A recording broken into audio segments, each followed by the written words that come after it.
Hey there, good evening. Nice to see you. It's time for the Bronx Buzz. This is BronxNet's program where we talk to reporters, writers, editors, journalists, people who put stuff out so that we can all kind of find out what they're thinking about when they write about our home borough of the Bronx. And in our second segment, you're going to learn something. You're going to really appreciate this theater production that's going on at Hostos Community College. And it's about the history of our borough. And as I said, you're going to really enjoy it.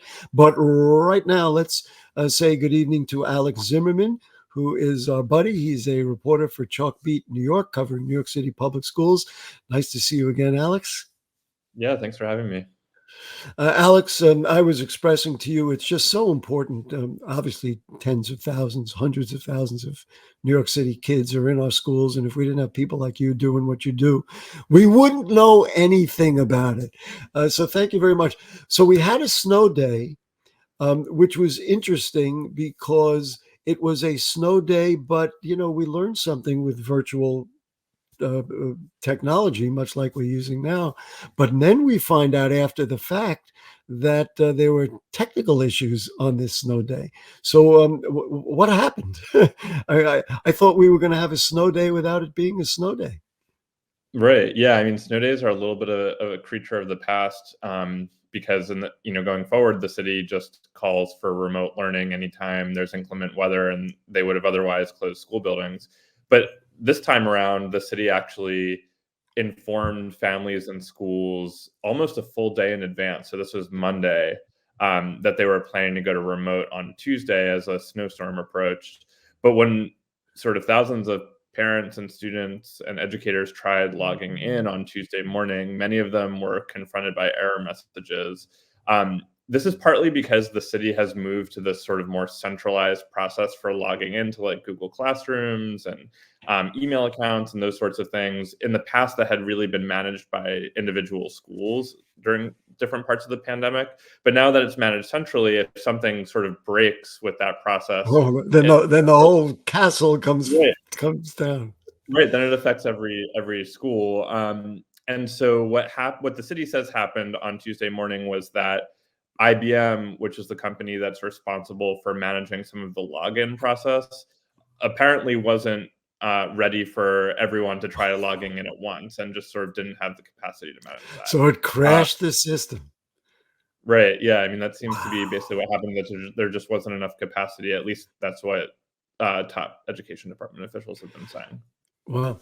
During the pandemic, we remember we were all trying to, I don't say we were, but the schools were all trying to get the kids wired up. And one of the biggest issues, certainly in the Bronx, maybe more than in other boroughs, was the digital divide. A lot of the kids didn't have laptops, didn't have an iPad. So you're saying, here's your school, but you can't attend.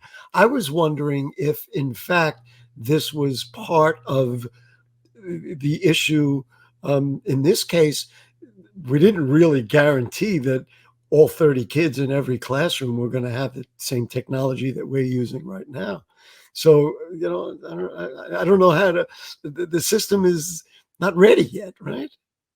Yeah, I mean, it sort of played out in a very school by school way, right? So some schools were able to send their students home with, laptops or iPads or, whatever tech they've had on hand to make sure that students had access. I think, among a lot of the schools I talked to, they were able to send students home with technology, but the question then becomes like, do students have Wi-Fi access at home? Like, how strong is that internet connection? Can it support kind of live instruction? Which is sort of interesting. That's kind of what the education department was promising would happen, is students would kind of go to their classes and have live instruction throughout the day.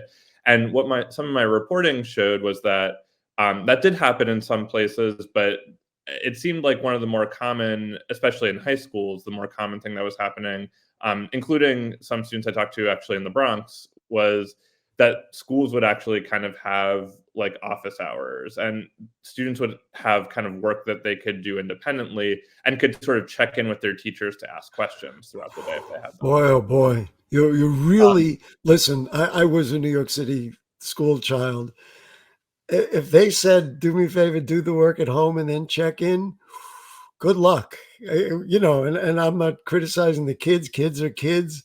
you're really kind of optimistic if that's your point of view, right? Yeah, I mean, there are 2 other things I just wanted to note too, which is, 1, the city's remote learning platforms did sort of come to life that morning. So they were able to kind of like add the capacity they needed on the fly. And, students did tell us that they were able to log in later that morning.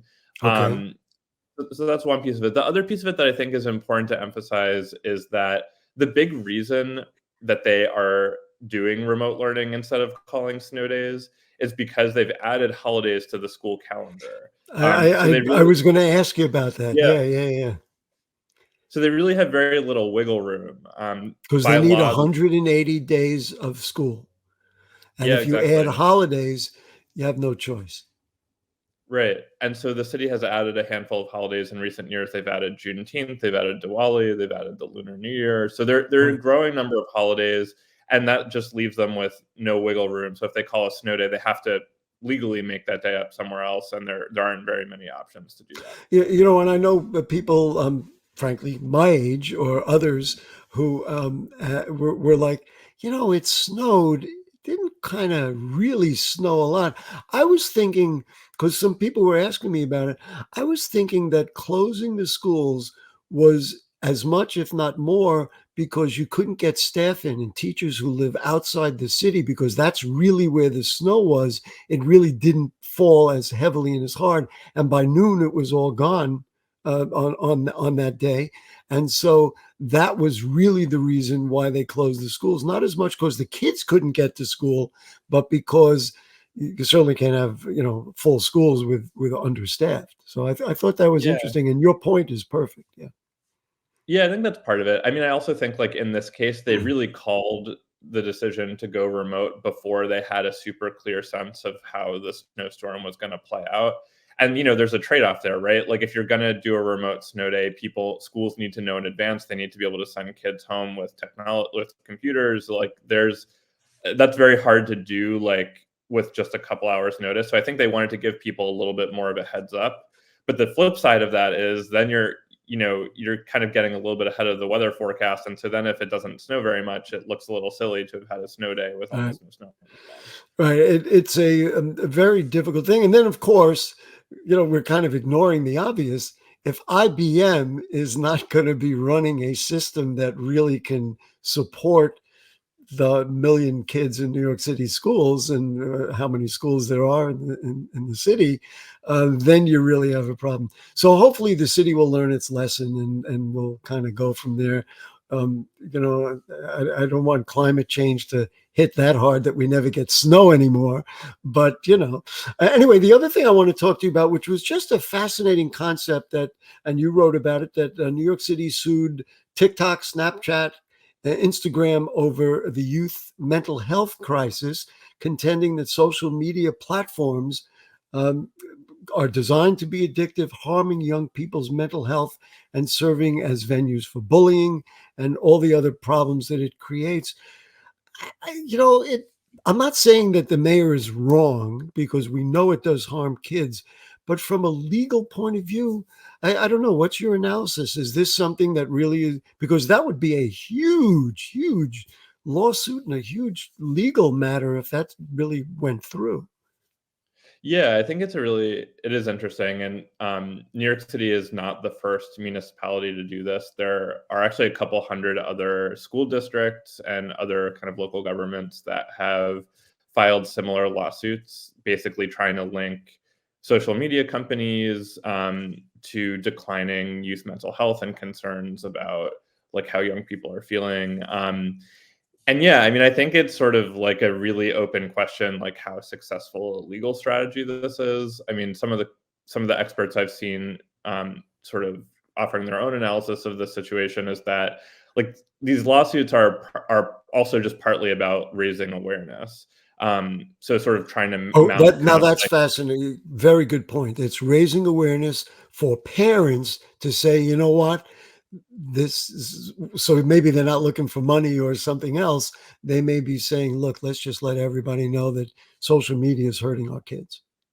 yeah, or even sort of create some pressure on, other arms of the government, to creating some pressure on the state legislature or the U.S. Congress to take some regulatory action, or even sort of getting some of the companies to take action sort of on their own, regardless of whether it's compelled by a judge or something like that. So I Right, think there right. is sort of an yeah, I think Yeah, there's an effort to other sort of safety tools like warnings for children or not making it available to people of a certain age.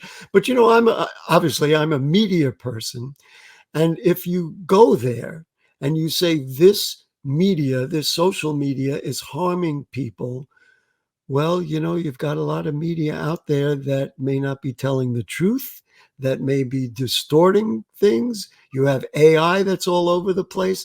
I mean, if something like that would go through, you could extend that lawsuit to a lot. I don't want to start calling out networks that are like that, but we could and say, well, wait a minute, they're not telling the truth, and they may be really harming mental health and many other things. So I wonder about it. You know, yeah, and I think is there a status for this, or the mayor put it out and we'll see what happens?